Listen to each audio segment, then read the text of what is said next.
Hey, this is Angela with this week's Living the Shift. I'm going back to basics today because I have a lot of these questions coming into me. A lot of people new to this active spiritual journey, and not only that, but people renewing their active spiritual journey, and not only that, but even expanding on their active spiritual journey. And the same questions are coming up over and over again. And the biggest one is, where do I start? I'm so confused, I'm so overwhelmed, and I don't know what to do. I don't know which direction to take. What do I do? Where do I learn? What do I start in? And my answer to that is, pick something. It doesn't matter. Stop looking at the entire forest and pick one tree and say, okay, I'm going to start there, because here's the thing. As we move down our active spiritual journey, as we move down our path, the more energy we actually give something, the more energy we give to, say, moving forward, right? In our minds, we can say, I'm giving energy to moving forward, to progressing on my path. And then what happens that gets us caught up, so what happens is people have issues with their ankles, their feet, their knees, and their hips, and that all has to do with moving forward.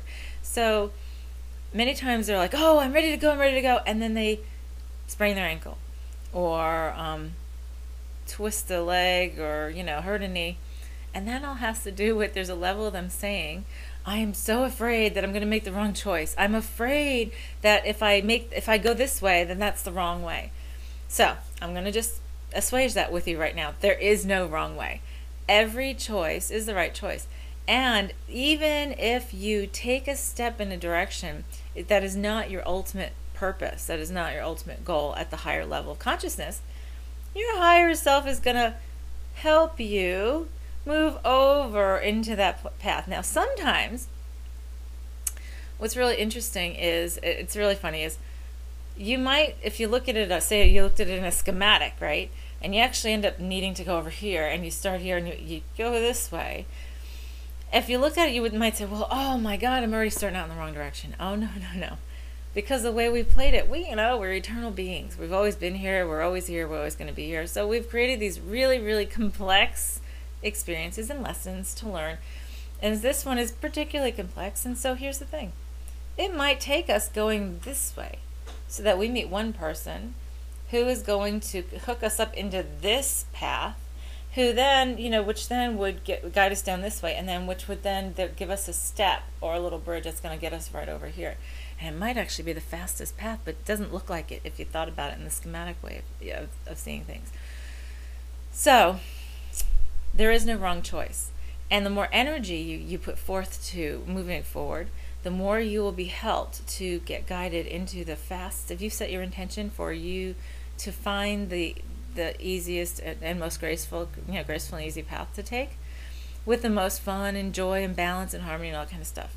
I like excitement, adventure too.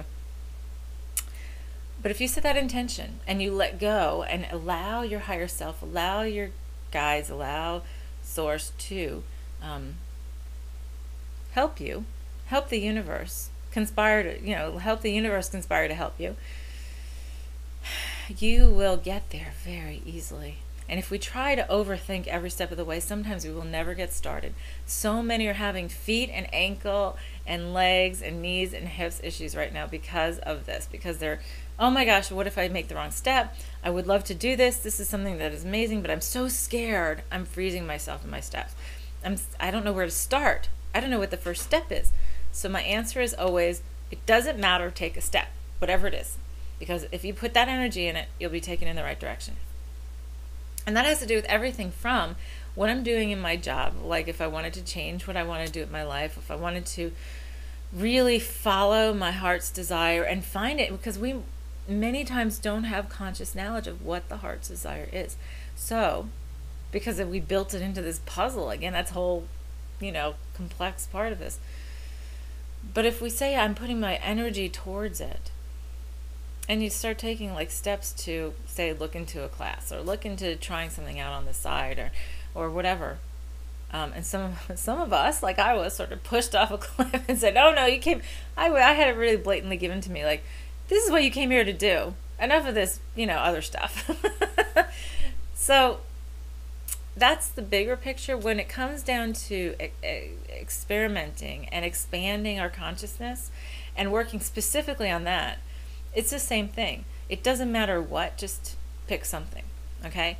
Two places that are really, that I would suggest, that I usually suggest, two places that are really important no matter where we are in our journey, is to look at how we use our thoughts and our words, and quieting the chatter in our mind. Those two things are so, so important. And we can work on that in a really easy manner. I see people all the time. I see in my client sessions, and especially when I first start seeing them, I'll be like, well, I hear this, this, and this, and I just don't have any time for that.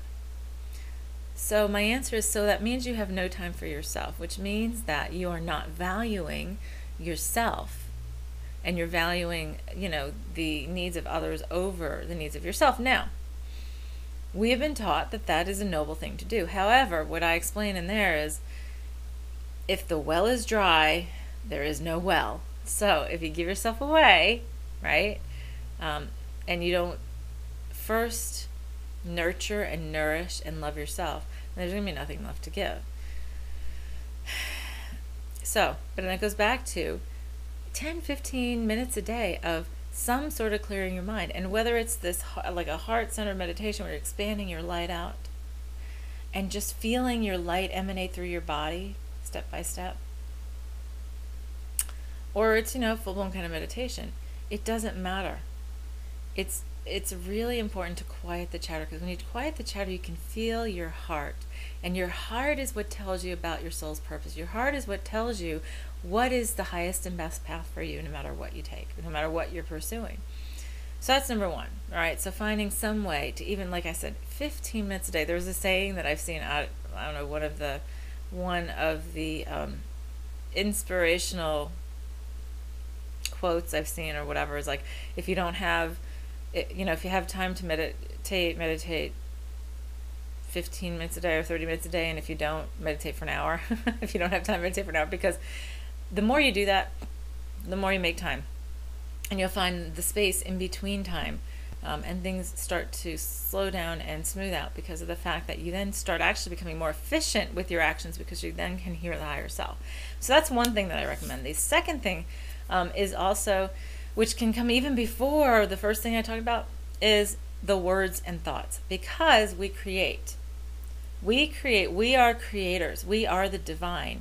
And it's time for us to take that responsibility and remember that we do create our realities. And how do we do that? Well, we do it through thoughts and words in the most simplest form. If you go back to, there's many belief systems, they talk about how, the universe was created with one sound, right? There is the abracadabra, which comes from the Aramaic term that I create as I speak. It shows the power of the words, and there's so many different examples of that throughout history.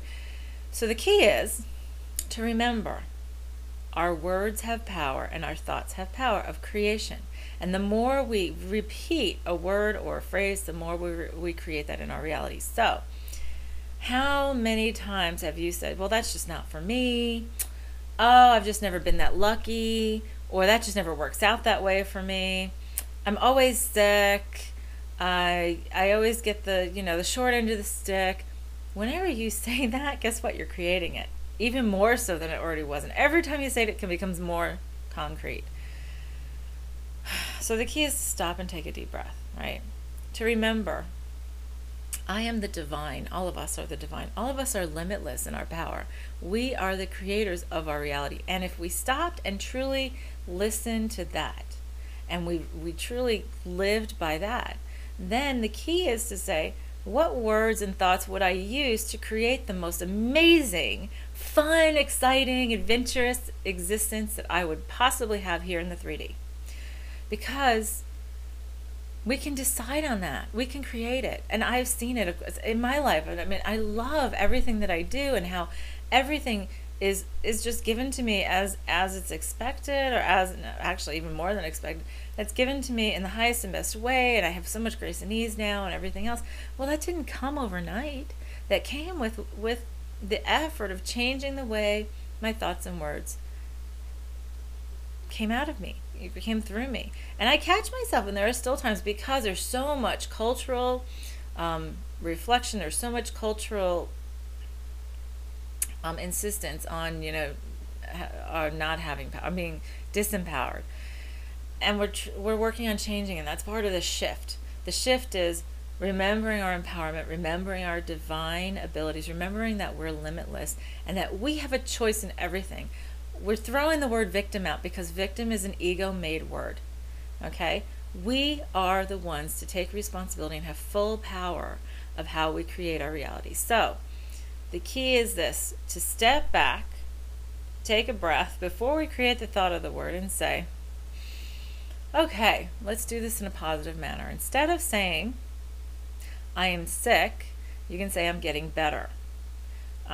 Instead of saying, I'm broken, you can say, I'm healing.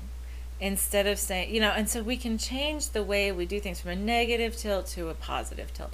And believe it or not, just doing that will change in tremendous ways. Some of the most negative people I've known, some of the people I've known who started out to be the most negative, when they even just changed some minor things and became conscious of the words that were coming out of their mouth or being formed in their minds, that's the first step. Then they were able to change it. And when they started to change it, it was amazing to see just that one practice of watching their words change their reality, change the way outcomes, turned out for them. So, those would be two possible places to start. Now, I'm not saying you have to, because there's all of this other stuff, but these two things, if you start here, it makes everything else really easy. If you find a way to quiet the mind, you just quiet the mind and focus on your light and know that, and to then what happens is you create the space to be able to be conscious of your words and your thoughts. And when you do that and you recreate that, those are two very powerful tools in the first steps towards recreating our reality, in the first steps towards advancing in leaps and bounds on our spiritual journey, because it is the first step of full responsibility for our thoughts and actions. So think about that. That's your homework for this week. Think about how to do that, and if you're doing that, and if you're conscious of your words, and if you are taking any time to quiet the mind, to listen to your heart. And on that, I'm going to let you go. We'll talk to you next week. This is Angela with this week's Living the Shift.